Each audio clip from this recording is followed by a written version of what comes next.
மஸ்ஜிதில் தான் சேவை. நாயகம் ஸல்லல்லாஹு அலைஹி வஸல்லம் அவர்கள் மஸ்ஜிதில் வைத்துதான் சேவைகளை தொடங்கினார்கள்.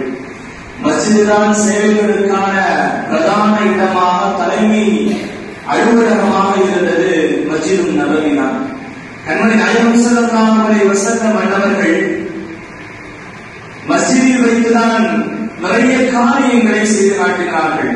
குறிப்பாக ரபிஅத்துல் அஸ்லமி என்ற சஹாபியின் திருமணத்தை சேவை என்ற அடிப்படையில் தன்னுடைய ரசூலுல்லாஹி ஸல்லல்லாஹு அலைஹி வஸல்லம் அவர்கள் நடத்தி வைத்தது மஸ்ஜிதுன் நபவியில் வைத்துதான். அதே சுன்னத்தை இன்று ஹயாத்தாக்கி கொண்டிருக்கிறோம். அல்லாஹ் தஆலா நாயகம் ஸல்லல்லாஹு அலைஹி வஸல்லம் அவர்களின் சிறப்பான இந்த சுன்னத்தை ஹயாத்தாக்கும் எல்லா மக்களையும் பொருந்துவாராக. குறிப்பாக எம்எஸ்கே மஸ்ஜித் சேவை குழுவை ரஹ்மான் நடைபெற செய்து அவர்களை கொண்டு, அதற்கு உதவுபவர்களை கொண்டு, ஆலோசனைகளை சொல்பவர்களை கொண்டு நிறைய மக்களின் வாழ்வை அல்லாஹ் ஒளிமயமானதாக ஆக்கியவர்கள் புரிவானாக.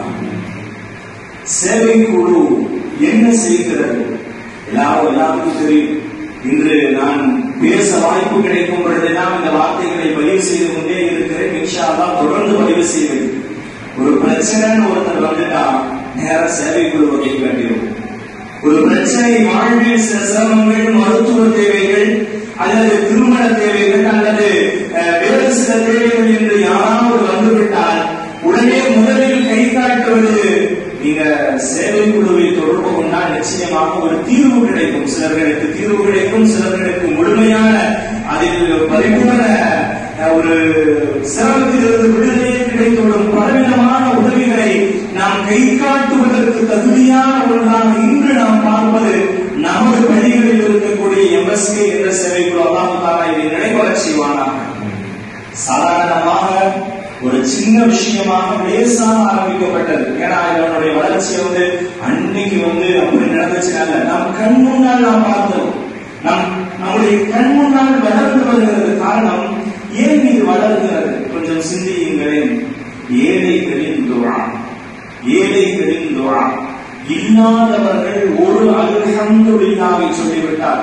எங்க பள்ளியில, பிலால் பள்ளியில கிட்டத்தட்ட நிறைய குடும்பங்களுக்கு வெள்ளிக்கிழமை, இரண்டாவது வெள்ளிக்கிழமை இரவோடு இரவாக சொல்ல போனால் யாருக்கு கொடுக்கப்படுகிறது என்று ஒவ்வொரு மாதமும் நான் மளிகை ஜாவானுடைய அந்த மூட்டையை பார்க்கிறேன். பெறுபவர்கள் யார் என்று பெரும்பாலும் எனக்கு தெரியாது.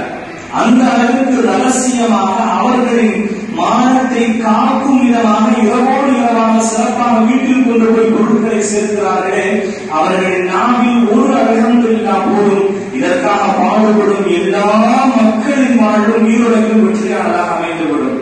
என்னுடைய நாயகம் ஸல்லல்லாஹு அலைஹி வஸல்லம் அவர்களின் வார்த்தை அதுதான். இந்த துன்யால நம்மளால ஒருத்தர் ஒரு பிரயோஜனம் அடைவது, இந்த துன்யாவில் இருக்கும் அத்துணைகளை காட்டிலும் அதுதான் நமக்கு சிறந்தது என்று முஹம்மது ரசூலுல்லாஹி ஸல்லல்லாஹு அலைஹி வஸல்லம் அவர்கள் சொல்லி காட்டுவார்கள். அல்லாஹ் குர்ஆனிலே பேசுவான்.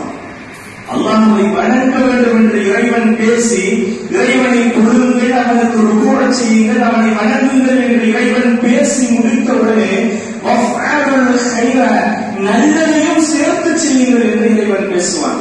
தொழுகிறோம், எல்லாரும் தொழுவோம். அல்லாஹ் தொழுகையாளிகளாக வாழ செய்வானா. இபாதத்துகள் செய்கிறோம், இபாதத்திற்கு பிறகு நாம் என்ன செய்ய வேண்டும்? வஃஅலுல் கைர. அல்லாஹ் குர்ஆனில் பேசுகிறான், நல்ல காரியங்களை காரியங்கள் எடுத்துக் கொள்ளுங்கள். அதைத்தான் இன்று எம்எஸ்கே அதற்கான வழிவகைகளை தெளிவாக நமக்கு காட்டிக் கொண்டிருக்கிறது. கையில எம்எஸ்கே பிடிச்சோம் சொன்னா நிச்சயமாக பிறர்களின் நலனில் அக்கறை கொண்டவர்கள் என்ற பட்டியலில் நாம் சேர்ந்து விடலாம்.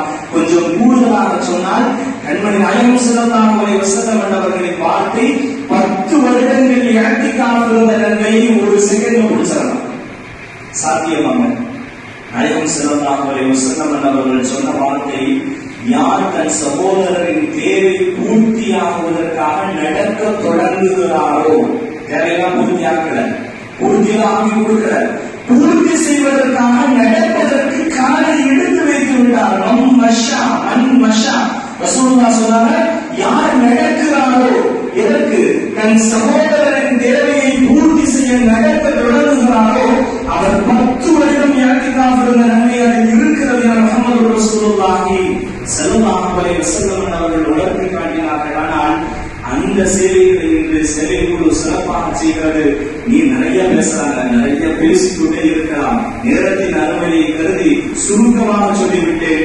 உங்களின் ஈமானுக்கு பிறகு, உங்களின் அமலுக்கு பிறகு, உங்களின் கடமையான பரவான தொழுகைகள் நோன்புகளுக்கு பிறகு நீங்கள் முக்கியத்துவம் கொடுக்க வேண்டியது என்று பார்த்தால் மக்களின் சேவை, மக்களுக்கான நலவுகளில் நாம் ஈடுபடுவது, அதற்கான வழிவகைகளை செய்து கொண்டிருக்கக்கூடிய சேவை குழுவிற்கு நீங்கள் உதவுங்கள். சேவை குழுவை என்றும் நீங்கள் கரம் பிடியுங்கள். சேவை குழுவுக்கான சேவைகளில் பங்காக நீங்கள் ஆட்சி விடுங்கள். இறைவன் இதற்கான வெற்றியை இன்மையில் கண்கூடாக நம்மின் வாழ்வில் பறக்கத்து செய்து காட்டுவது போல நாளை வறுமையில் நம்மால் சிந்திக்க முடியாத, எப்படி சொந்தத்தை நபிஸல்லல்லாஹு அலைஹி வஸல்லம் அவர்கள் வர்ணித்தார்களோ, கண்கள் பார்த்திராத, எந்த கண்ணும் பார்க்காத, எந்த காதும் கேட்கிறாத, எந்த உள்ளமும் சிந்திக்கிறாத எப்படி ஒரு சுவனத்தை இறைவன் தயாரித்து செய்து வைத்திருக்கிறாரோ அதுபோல் ஒரு சிறப்பை நிச்சயமாக சேவைகளுக்கு பரிசாக தருவான். அல்லாஹ் தஆலா தந்தருள் புரிவானாக என்று சொல்லி மணமகனுக்கு சில வார்த்தைகளை மட்டும் சொல்லி நிறைவு செய்வேன். அன்பான மணமகனே, உங்களுக்கான உபதேசம்